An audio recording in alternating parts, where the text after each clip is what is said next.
Be wrong. 1935 to 1937. All right. And this had to do with like the Valentine's Day massacre, if anyone remembers that, like old organized crime style, because there was one particular weapon that had been modified and used. And so the question became, can the organized crime people or can anybody go out and get this kind of weird modified weapon that was used? You probably all know what I'm talking about, right? If you've seen the gangster movies. So they're like, hey, Supreme Court, this is an arm. We want to be able to use it.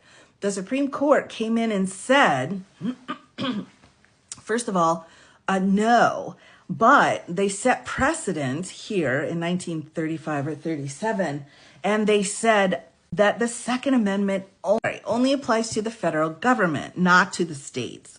Now, I can take you down the road when we're talking about Lochner and going through all of the dissents and such, trying to explain the incorporation doctrine, but, you know, that's a different show.